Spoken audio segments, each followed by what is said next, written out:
Yogyakarta, termasuk dari Kabupaten Kudus, Jawa Tengah juga ikut bergabung. Saya akan Ya, bacakan terlebih dahulu yang dari Zoom. Dari ya. Bapak Hasan Fauzi dari SMA 1 by Kudus. Wow.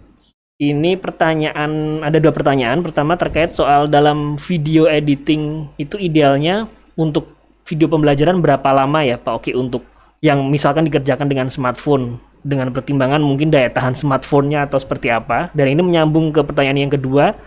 Kalau sering untuk video editing ini kira-kira bagaimana daya tahan smartphone-nya bisa bertahan atau mungkin khawatir cepat rusak atau tidak nantinya seperti itu. Itu dari Bapak Hasan Fauzi di SMA 1 by Kudus. Kemudian yang bergabung di YouTube, mungkin saya dua pertanyaan terlebih dahulu, Pak Oki mohon izin. Ini untuk menghapus watermark di KineMaster ini dari Bapak Aditya di SMA Negeri 1 Pakem. Monggo silahkan Pak Oki. Terima kasih yang jauh-jauh dari Kudus ya. Jadi untuk durasi, Bapak Ibu, memang idealnya kita nggak usah terlalu panjang untuk film itu. Apalagi di era sekarang, anak-anak itu kalau mau sharing gitu dengan durasi 1 jam dan 5 menit, pastinya yang akan dilihat yang 5 menit. Ya. Jadi idealnya Bapak Ibu bikin filmnya antara 3 sampai 5 menit, itu ideal. Mudah di-share ya. Mungkin lewat media sosial, kemudian bisa di post juga di YouTube gitu ya. Tetapi gini, kita lihat karakteristik siswa kita sekarang. Kalau 10 menit biasanya hanya diambil depan, tengah, belakang gitu ya Bapak. Kebanyakan seperti itu. Mungkin kita semua juga mengalami ketika kita di-share video kok 20 menit ya hanya di depan, sebentar, tengah, kemudian ending gitu. Tetapi kalau itu hanya 3 menit gitu ya, itu biasanya pasti akan penasaran. Kemudian buat pengikat-pengikat, jadi gambar yang menarik-menarik itu ya. Pasti yang 3 menit itu malah pesannya akan tersampaikan daripada yang 1 jam gitu ya. Tetapi kalau Bapak Ibu akan membuat media pembelajaran yang kedepannya adalah bisa digunakan untuk inovasi ataupun karya inovasi, ya tentunya harus mengikuti aturan dari istilahnya untuk karya PAK gitu ya. Itu kalau itu harus sekitar 30 menit ya, kalau nggak salah seperti di buku 4-nya. Tetapi kalau sekarang idealnya kita nggak usah mikir itu dulu ya. Kita buat media yang pendek-pendek, harapannya siswa lebih mudah untuk menerima, kemudian lebih cepat untuk bisa dipahami siswa, karena tidak bertele-tele gitu ya. Itu Ustaz. Kemudian yang kedua, apakah kalau smartphone itu dipakai untuk editing terus-menerus, apakah akan cepat rusak? Ya tentunya alat itu kalau dipakai dan tidak kita rawat dengan baik, ya apapun alatnya pasti akan cepat rusak gitu ya. Tetapi lebih baik alat itu rusak dipakai daripada rusak tidak dipakai, Bapak Ibu. Yang penting Bapak Ibu melakukan perawatan, checking gitu ya. Checking itu seperti ini. Jadi kalau Bapak Ibu sering buka di browser, di internet, itu pasti ada cacenya, ada sampah dan sebagainya. Itu rajin-rajinlah untuk menghapus. Kemudian data-data yang sudah mungkin tidak begitu penting di smartphone bisa Bapak Ibu simpan di cloud. Foto-foto, video itu silahkan Bapak Ibu simpan di cloud. Itu akan memperingan kerja smartphone kita. Jadi kalau yang sudah punya Google Foto, tentunya foto-foto ya kita taruh di cloud semua saja. Kalau kita perlu baru kita download. Itu tipsnya supaya perangkatnya tidak cepat aus, kemudian istilahnya kita ringan di aplikasinya. Mungkin itu yang dari Kudus, Bapak. Kemudian yang kedua, untuk menghilangkan watermark-nya ya kita beli lisensinya. Jadi tadi di pojok nanti saya akan tunjukkan ketika saya sudah buka sekalian. Jadi di pojok itu ada gambar KineMaster gitu ya. Itu kalau mau dihilangkan memang kita harus berlangganan. Sebetulnya tidak mahal juga, 66.000 per bulan. Kalau kita rupiahkan paling hanya 2.000 per hari. Umpama untuk parkir hanya 2 kali parkir selesai. Nah itu kita bisa memanfaatkan itu sebanyak mungkin faedahnya. Kita bisa ada tips juga. Jadi sebelumnya kita menginstal yang tidak berbayar. Kemudian kita buat project-project, 1, 2, 3 project. kemudian kita coba berlangganan 1 bulan. Jadi kita tinggal render gitu. Jadi akan lebih efektif seperti itu. Jadi Bapak Ibu buat project dulu yang belum berbayar, kemudian di bulan kedua kalau sudah punya 5 atau 10 project, Bapak Ibu tinggal render gitu. Jadi nanti dalam waktu 1 bulan kita beli yang berbayar, itu kita bisa menghasilkan video yang banyak tanpa ada watermarknya. Mungkin gitu Mas Ando untuk solusinya, bagaimana kita bisa menghilangkan watermarknya. Baik, terima kasih Pak Oki. Sudah 2 pertanyaan terjawab. Masih ada sisa pertanyaan kembali kami sampaikan dari Bapak Eko Nur Widianto, SDN 2 Gombang Ponjong, Gunung Kidul. Ya. Untuk mengkompres video yang terlalu besar agar kualitasnya tetap jernih setelah dikompres, ini apakah perlu menggunakan aplikasi tertentu atau bisa barangkali menggunakan KineMaster ini juga bisa mengompres dari kualitas video yang besar ke lebih kecil tanpa mengurangi kualitas gambarnya? Pak Oki, silahkan. Terima kasih, pertanyaan bagus. Jadi namanya mengompres itu pasti akan ada penurunan kualitas. Pasti itu. Ya, dari 1920 dikompres ke 720, itu artinya dari ukuran yang besar dipampatkan menjadi ukuran yang kecil, otomatis akan ada penurunan bitrate-nya, kemudian resolusinya itu juga pasti akan menurun gitu ya. Artinya akan mengalami degradasi gitu ya. Tapi mau pakai software yang langsung bisa mengkompres boleh, tapi juga menggunakan KineMaster juga bisa. Malah kalau pakai KineMaster itu kita bisa mengetahui video kita itu bisa menjadi berapa kapasitasnya kalau kita pakai resolusi berapa, kemudian laju bingkai berapa, dan bitrate-nya berapa. Itu bisa kita atur. Oh, saya butuh durasi videonya 3 menit dengan kapasitas 6 MB. Itu bisa kita lihat. Bisa kita atur di KineMaster. Oke. Kalau bisa nanti masnya coba atau mbaknya coba masukkan videonya di KineMaster, kemudian di kompres, disesuaikan dengan kebutuhannya. Itu Mas Ando. Terima kasih Pak Oki. Saya menyambung kembali pertanyaan Pak Oki ya, mohon izin. Masih ada beberapa dari Bapak Sigit Priyo dari SDN Krambil Sawit.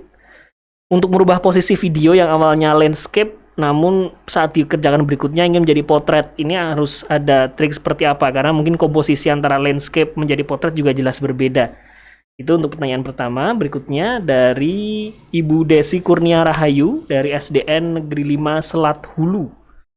Ini hambatan yang dihadapi seperti apa Pak Oki yang mesti harus dipersiapkan agar nanti tidak kaget ketika sudah mengedit panjang ternyata di tengah-tengah mungkin aplikasi tiba-tiba tertutup misalkan, padahal sudah menata cukup banyak. Apakah harus caranya atau tipsnya seperti apa?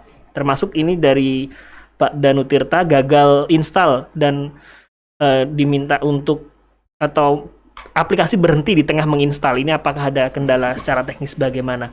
Demikian ini Pak Oki untuk 3 pertanyaan terakhir, silahkan barangkali dapat dijawab. Mungkin yang pertanyaannya landscape untuk jadi portrait atau portrait jadi landscape langsung saya praktekkan ya. Jadi saya akan mempraktekkan posisinya. Tapi kebanyakan gini Bapak Ibu, kebanyakan dari Bapak Ibu tuh kalau ngambil gambar portrait itu berdiri.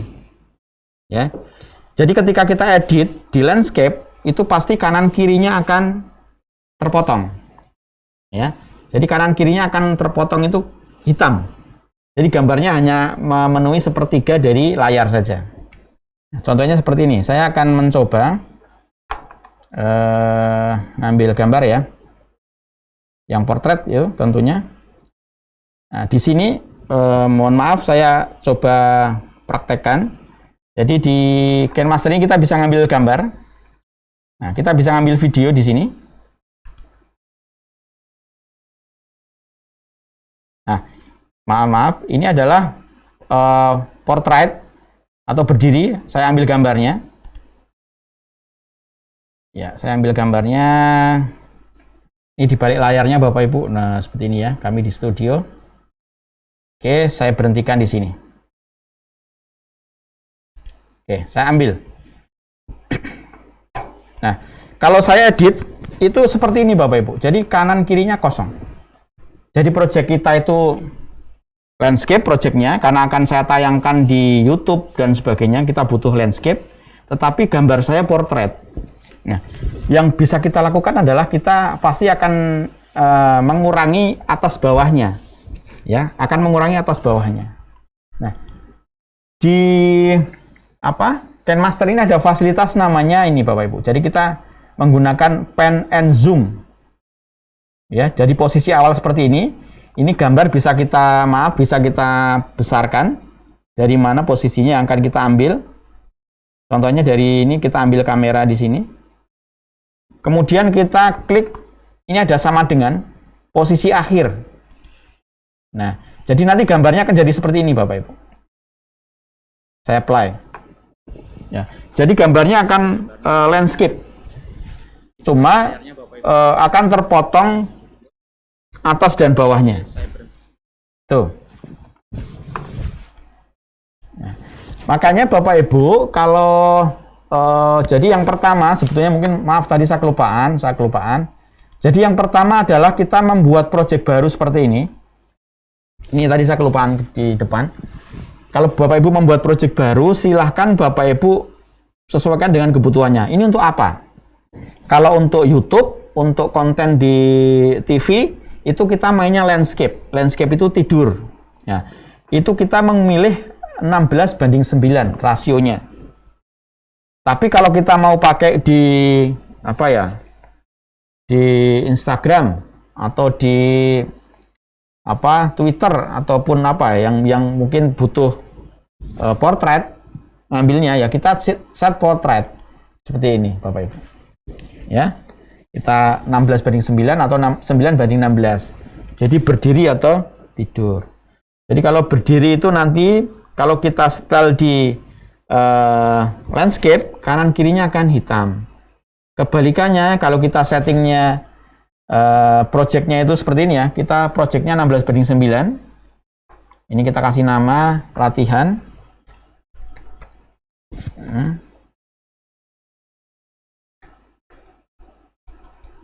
Ya, latihan 1. Kita pakai ini ada iklannya Bapak Ibu. Ini karena kita nggak berbayar ini. Nah, nanti projectnya seperti ini Bapak Ibu. Ya, berdiri seperti ini. Tadi kalau saya ngambil dari KineMaster tadi, dari kamera tadi,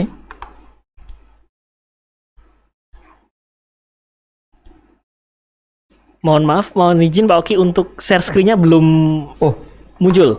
Mohon maaf. Ya. Untuk yang praktek tadi merubah dari landscape ke portrait. Oke, maaf. Oh iya. Oke, saya ulangi Bapak Ibu. Maaf ya, mohon maaf. Oke. Ini Bapak Ibu, ini adalah gambar project portrait ya. Nah, seperti ini portrait. Kalau kita akan merubah menjadi landscape, tentunya nanti gambarnya akan kecil Bapak Ibu ya. Contohnya seperti ini. Saya akan rubah ini menjadi landscape ya. Ini jadi kayak apa nanti ya? Karena ini udah terbatas ya. Jadi udah terbatas sudah terbatas dari ininya. Saya ulangi. Jadi kalau kita projectnya, saya gambarkan aja dulu dari project tadi karena Bapak Ibu tadi belum lihat share screen saya.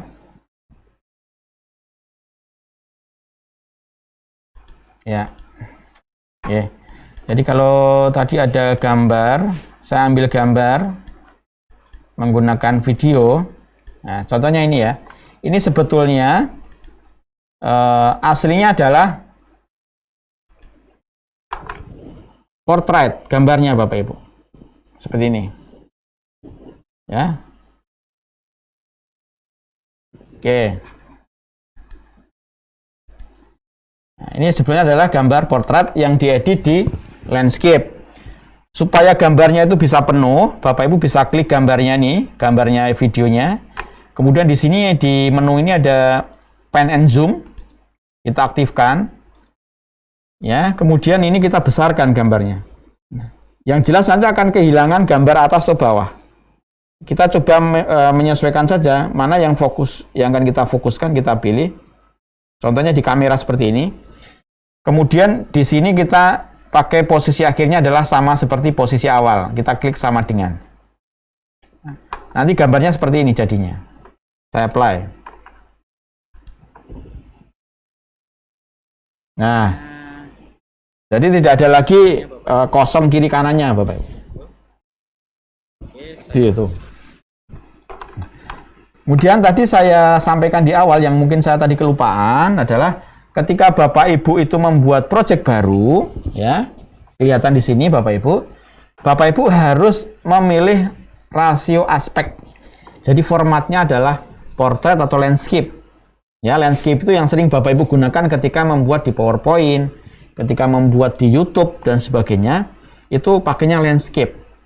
Landscape itu ngambil videonya tidur gini ya Bapak Ibu. Karena kebanyakan Bapak Ibu kalau ambil gambar kan gini. Kenapa kalau portrait itu samping kirinya lebih aman gitu ya. Nah, tetapi ketika diedit nanti hasilnya kanan kirinya akan hitam gitu. Jadi kita di awal ini kita harus menentukan kita pakai yang 16:9 atau 9:16 gitu. Kalau kita sudah posisikan kita pakai ini 16:9, kemudian Bapak Ibu masukkan projectnya apa namanya ya. Latihan 2 dan 4 gitu, kita klik berikutnya. Gitu nggih, bagaimana cara merubah portrait ke landscape ataupun sebaliknya. Cuma kalau dari portrait kemudian gambarnya landscape, satu gambarnya akan kecil, kemudian atas bawahnya akan hitam. Gitu. Kemudian yang kedua, bagaimana tadi Mas? Yang kedua Mas pertanyaan. Lebih banyak ke tantangannya sih Pak Oki. Jadi hambatan yang dihadapi seperti apa sehingga biar kita sudah panjang menata videonya tiba-tiba di tengah jalan ngebug atau mungkin menutup sendiri aplikasinya sehingga harus mulai dari nol lagi. Untuk menyikapi seperti itu bagaimana persiapannya Pak Oki? Oke. Untuk aplikasi KineMaster atau aplikasi yang lain di smartphone ini udah agak aman karena ini udah auto save. Jadi ketika kita langsung otomatis buka kok nggak bikin nama project itu sudah otomatis tersimpan. Nanti Bapak Ibu bisa melihat ngeceknya di sini Bapak Ibu. Jadi di project saya ini kita bisa lihat semua yang sudah kita buat ada di sini Bapak Ibu. Dikasih nama pun tidak itu akan tersimpan di situ. Jadi ketika suatu saat kok handphone kita baterainya drop mati, itu yang sudah kita buat 2 jam yang lalu itu masih tersimpan. Ya. Kemudian tipsnya, Bapak Ibu, tipsnya ya kita usahakan jangan terlalu panjang untuk membuat videonya dengan durasi 2 jam, 3 jam ya jangan. Tetapi kalau memang sudah memorinya di atas 10 GB dan sebagainya ya memori ya itu monggo silahkan. Tapi kalau memorinya masih 4, apalagi 2 ya kita pakai video-video pendek, kemudian animasinya atau efek yang digunakan juga jangan terlalu rumit gitu.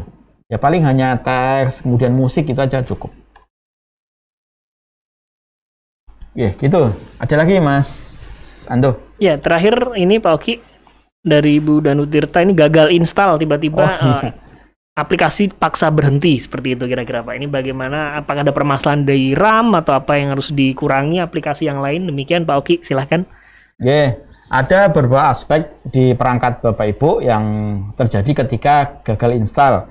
Yang pertama bisa dari koneksi. Coba cek koneksinya. Kalau koneksi tidak bermasalah, coba dari kapasitas storage-nya atau hard disk-nya. Apakah masih mencukupi untuk menginstal? Kalau itu aman, bisa. Yang terakhir adalah bagaimana RAM-nya. Apakah masih ada slot RAM untuk instalasi? Nah, kalau dari ketiga itu kok sudah tidak bisa, Nah, yang perlu dilakukan adalah Bapak Ibu upgrade smartphone-nya. Ya, upgrade smartphone, beli yang baru. Dan sekarang kalau beli yang baru, pastikan RAM-nya yang tinggi, kapasitasnya yang besar gitu. Supaya bisa menghasilkan video yang bagus dan durasi yang bisa agak panjang. Gitu ya, Bapak Ibu. Jadi coba cek HP-nya. Baik, terima kasih Pak Oki Pambudi, ini tentu saja sudah menjawab banyak pertanyaan di webinar kali ini. Karena waktu juga sangat terbatas sekali, kami aturkan untuk closing statement sekaligus memberikan satu harapan atau barangkali untuk ke depan tetap berkarya menggunakan smartphone. Pak Oki Pambudi, kami Ini silakan. masih ada waktu berapa menit ya, Mas? Mungkin saya Mungkin masih ada praktek lagi Pak ya? Oh ya, sedikit. Kurang lebih 10 menit ke depan Pak. Oh ya, 10 sampai oke. 15 menit maksimal. Oke. Silahkan. Oke, saya akan tambahkan lagi Bapak Ibu sedikit ya. Saya akan coba share screen lagi. Di share aja, saya share ya. Saya akan masuk lagi ke pemaparan saya. Nah, musik Bapak Ibu. Nah, kelebihan dari KineMaster ini di sini ada namanya amplop suara Bapak Ibu. Jadi kalau bisa saya praktekkan, amplop suara itu kita bisa mengecilkan suara musik atau background ketika kita ada narasi. Ya, contohnya seperti ini ya. Ya, kita akan praktek. Oke, sebentar. Nah, ini saya praktekkan.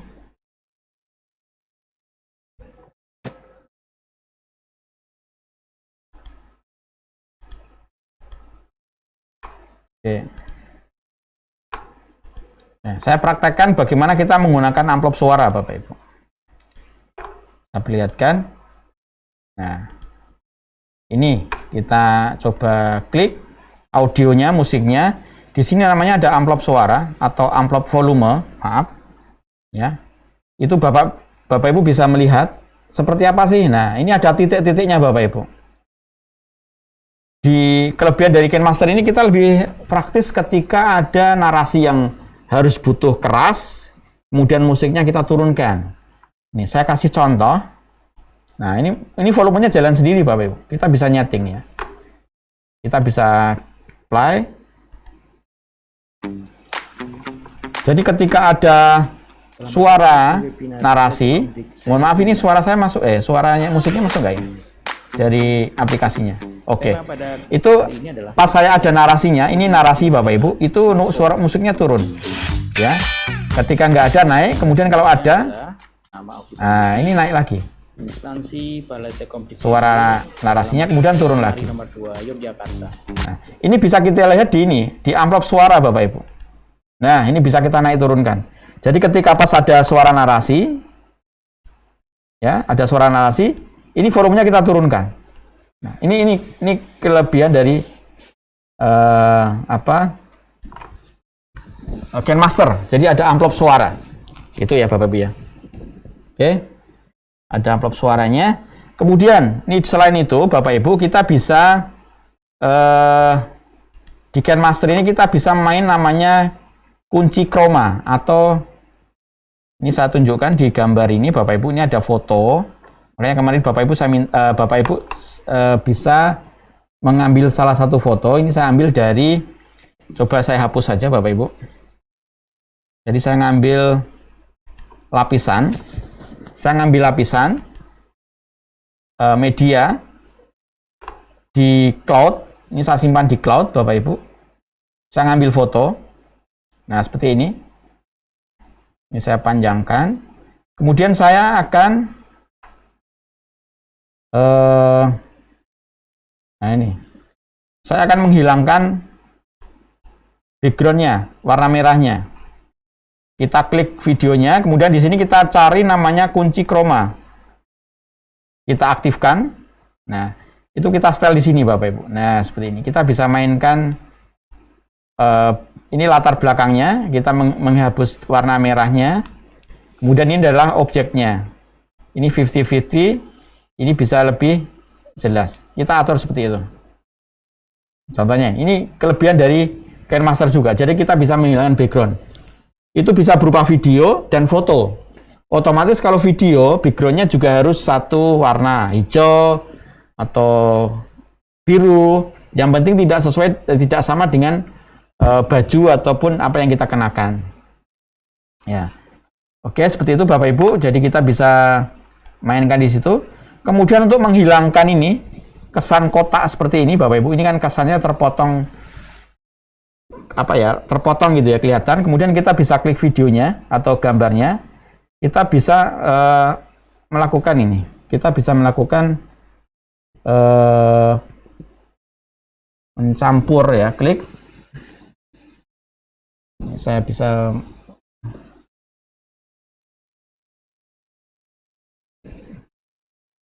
kita bisa pangkas, kemudian kita aktifkan topengnya.